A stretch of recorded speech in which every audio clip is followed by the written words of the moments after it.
Hello, everyone. It gives me great pleasure again to welcome you to another exciting episode of Inspirations, where we talk about life lessons, what life has taught us through the years to get somebody encouraged, inspired to be the best of what the Lord has ordained them and created them to be. I want to thank everyone that has subscribed to our YouTube channel. If you haven't done so, I am encouraging you to please do so that you can continue to listen to inspiring and impactful videos to get you encouraged to be the best of what the Lord has designed you to be. On the episode today, I have a very exciting guest. He's an award-winning neurologist. He's a brother. He's my friend. He's a man of God. He's a father. He's a husband. And the Lord has done so many great things in his life. And I know he's here today to actually share his success story with each and every one of us to get us inspired again this morning.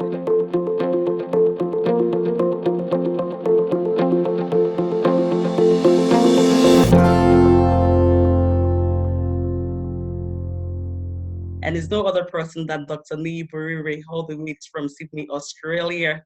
Hello, Dr. Niyi. How are you? I'm very good. I'm very That's excited to very be good. here. Okay. Thanks for inviting me. God bless you. Man, thank you so much for creating time. I know you're a very busy man, and I know you've had a very, very busy day. But thank you for creating time to be on this program today to actually share your life with our audience at home. And so before we move on, I just want you to introduce yourself to our viewers at home. And I really want you to be explicit about who you are. You know, they always say don't blow your trumpet, but today I want you to blow your trumpet to actually let somebody happy and know that there's a silver lining. Absolutely. Well, thank you so much again for having me here. It's a great honor, and I count it a great privilege. And everything I'll be saying about myself here will not be to promote my self-image, but it will be to glorify Jesus Christ. Because it is in Him that I live, that I have my being, and it's through Him that I've achieved every single thing that I've achieved. So I thank God for everything. You know, I'm Niyi Borire.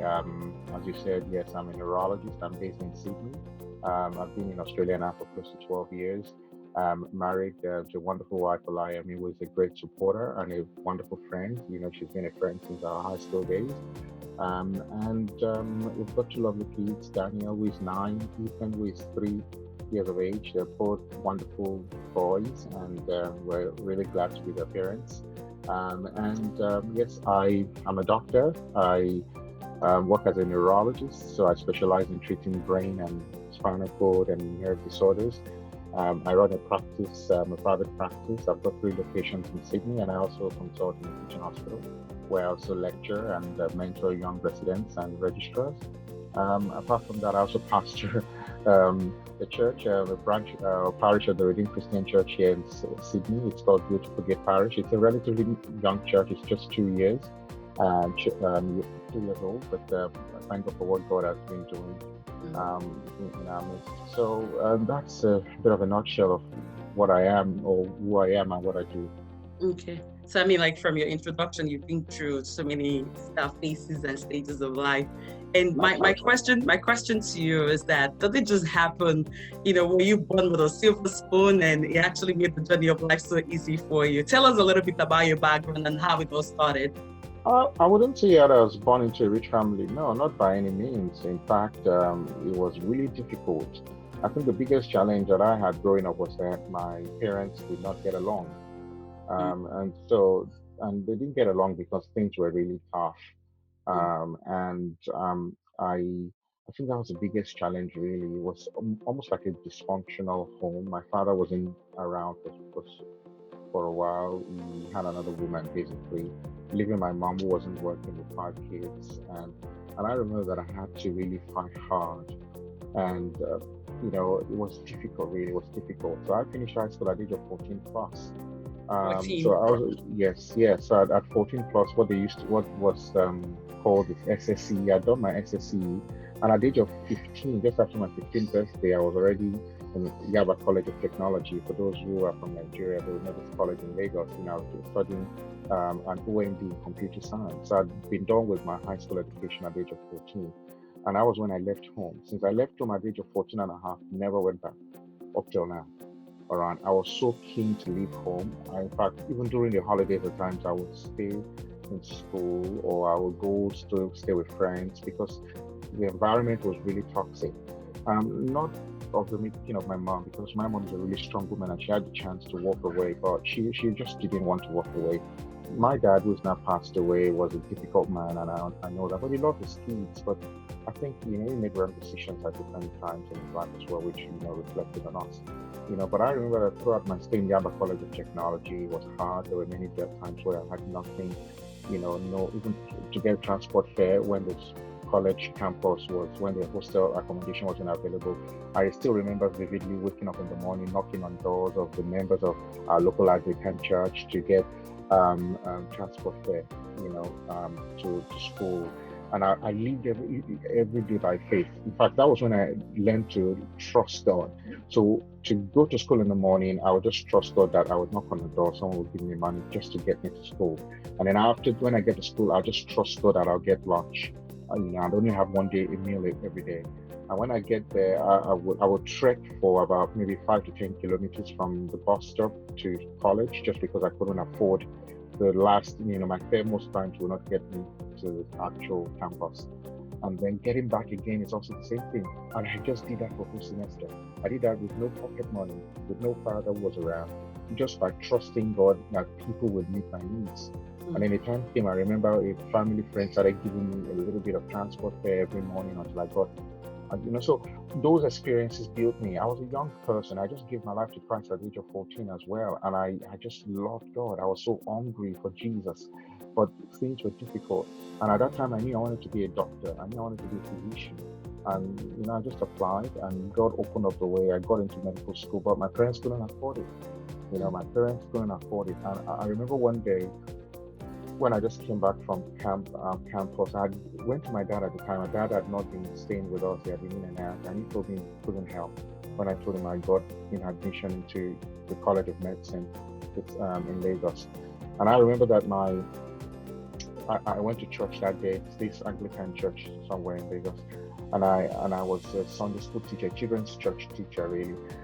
So I taught my class, and after I taught my class, one of the sort of older people was a mentor to me, and who I now call a father.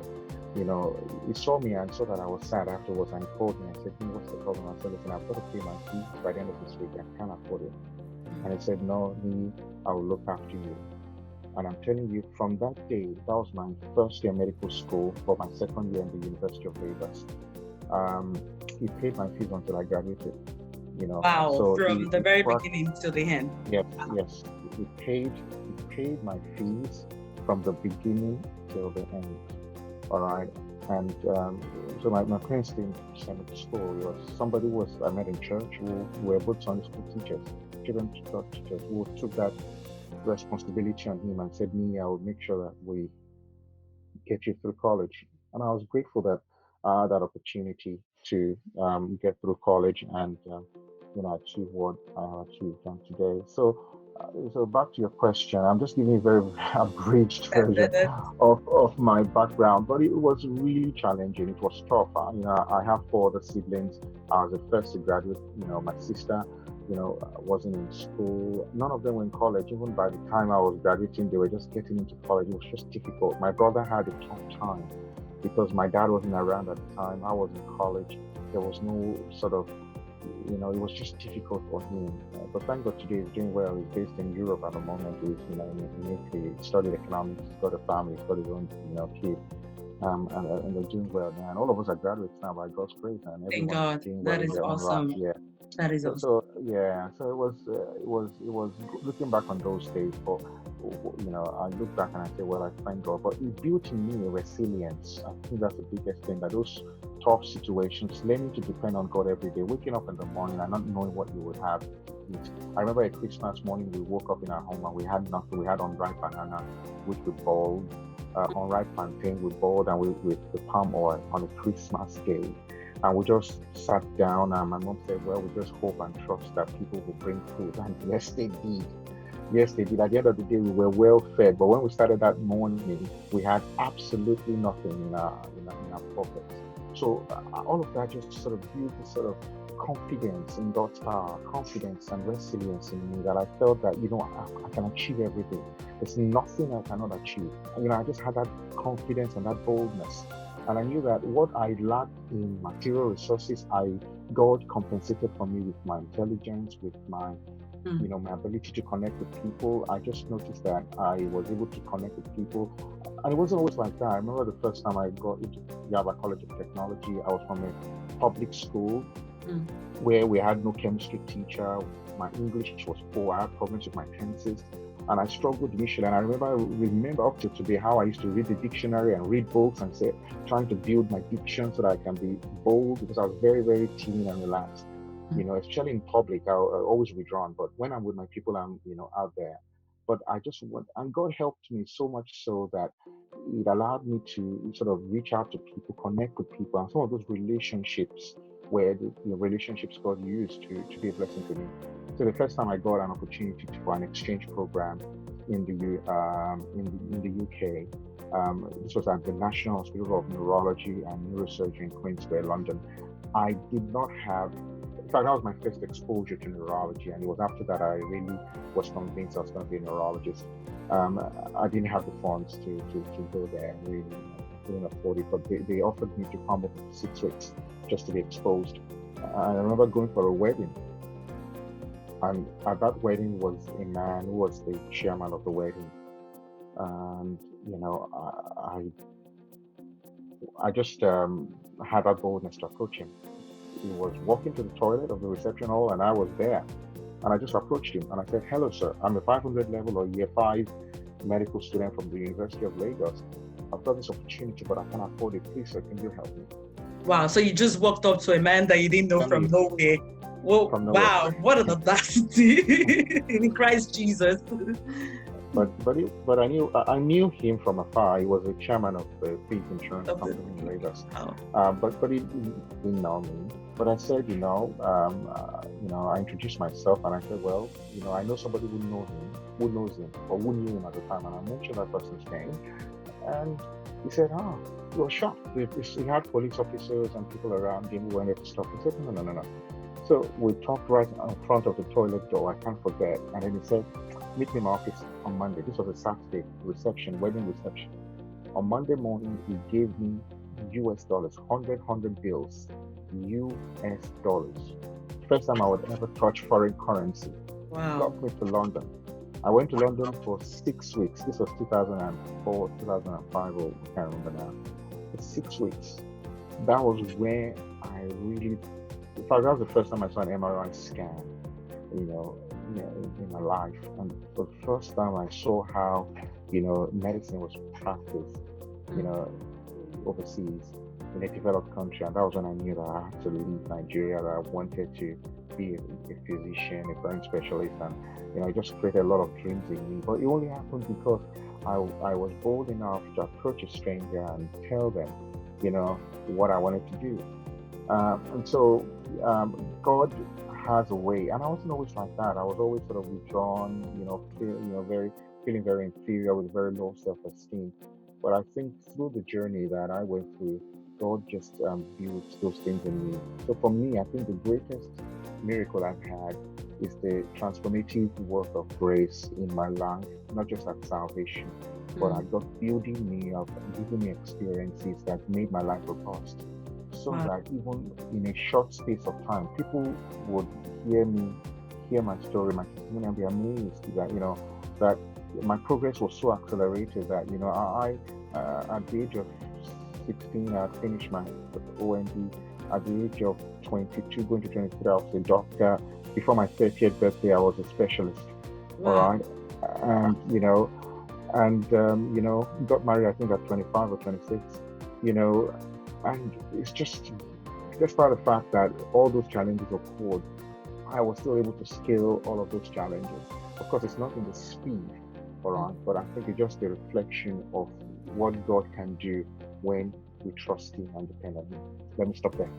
Wow, that is really, really big. The journey of progress, it's a journey that is bigger than an individual. And from what you've said, you've been through it, and God has been your sustainer through this journey of life. But let me take you back on one thing you said. You said you gave your life to Christ at the age of 14. And, a lot of times as Christians, we're like, by the time I give my life to Christ, everything will be good and all dandy. Was there a time that you ever felt like quitting? You started very early as a Christian, as a child of God, and you would think maybe the road to success would be easy. But was there a time that you ever felt like quitting, and then you look up to the heavens and you be like, God, where is your face? Was there ever a time like that in your life? Yeah. Well, not quitting God. When I first gave my life to Jesus, I had issues of understanding who God was, who God is, and who I was. I would always think about it: why God, why God, why God? But of course, God later answered those questions. But there were times when I've gone through difficult situations which have challenged my faith. I remember when my father passed away. I had just finished medical school as an intern in the teaching hospital, and I was, very faithful serving in the campus fellowship. I was a leader throughout my days on the university campus. And when I finished with my university, I went back to the local Anglican church where I gave my life to Jesus. I gave my life to Jesus there, one of their local meetings. I went back there to pastor the youth church. I became the youth president. All right, and I started leading this group of dynamic young people, which I was really passionate about. And at that time, my father became sick, and he was admitted in the same hospital where I was working as an intern. And a few months later, I passed away. So on a Sunday morning, I was going to church to preach. I had a message prepared. I just went to his ward to say, "Hi, Dad. I will come back in the afternoon," because I was living on the campus in the hospital grounds. I was living in doctor's quarters. And I passed away in the early hours of that morning, but they didn't call me. But I got there and it was, his body was cold, and but I didn't, I just made a phone call home, and people were devastated and all that. I didn't go home. I just went straight to church, and I still do what I have to do in church. And it was after church service I came back, and once I go back to our house there, it's in this sort of housing project, the government housing project at the time. I could hear the noise, so many people screaming, so many of my father's relatives were there. There was a lot of commotion. And I remember going up somewhere in a corner. That was the only time I actually shed a tear. I really did not cry throughout. And I just asked God, I said, God, I prayed. I said, God, but I prayed. This man was just 60 down. All right? God, I prayed. God, I made a covenant. And I remember those nights, even up till now, those memories are still fresh in my mind. How I saw God's face. And I said, God, I pray for this man. He gave his life to Jesus. I led him to Christ on his bed, and we reconciled all the hurt I had, because I was really hurt by him. All of that we dealt with. And for the first time, he told me he loved me. But I was still very hopeful that he would come out and that he would do well. But no, it wasn't to be. He never saw me get married. He never saw any of his grandchildren. He was a man who suffered, who tried hard. He brought almost 18 or so of his brothers and sisters from the village. He married late so that he could bring all the people. He helped. Yeah, he had issues in his marriage and he made a lot of wrong decisions. Yes, but at its core, he was a good man. It was a bit, disappointing that, that happened. And that really challenged my faith. I just turned everything around for me, and I thought, God, how do I encourage people? But now I understand. Now that I pastor, and now that I lead people, I understand that, God, the comfort with which He comforts me, or He comforted me then, is now very useful, in comforting others there, just as it says in the book of 2 Corinthians. So I have actually, had those moments when I felt very low, and I felt, but because of some of the other experiences that I've had with Jesus and how He comes up and shows up when things are really bad. He's an expert at turning the most hopeless and despicable situations into beautiful, outstanding testimonies. And I've experienced quite a lot of those in my journey, even my migration story and all through my life, as I said. So I draw strength from that. I draw courage from the fact that I have seen Him work. So, someone said courage is not the absence of fear, but it's strength in the midst of fear. So, so when those times come when my faith is shaking, when those times come when I feel, does this make sense? even from a science, I'm a neuroscientist, and I know that sometimes it's difficult to reconcile my faith with science, with what I study, with what I teach, with what I practice on a daily basis. But I still remember how God has showed up, how God has moved in my life, and how He has proven Himself beyond a reasonable doubt. And I think when I remember on that, it just gives me confidence that yes, I'm on the right track, and that even if I can understand why He has allowed what has happened to happen, I know that all things work together for my good. Wow, the one that the Bible says I can do all things through Christ that strengthens me. Okay. Hallelujah. I am so inspired. I'm so encouraged. Even from this very little time, I have learned myself. I have learned. I can see that with God on our side, there is absolutely nothing that is impossible. It's just to have that, that zeal, that drive to move on, to push on, to have that push factor to say, no, I would not give up. I would not give up. I would not give up. When you know the final destination, when you know exactly where you're going, when you have the big picture in mind as to where your destination is, it's very easy for you to journey through life, regardless of what the challenges could be. So I'm very encouraged and inspired. This is mind blowing.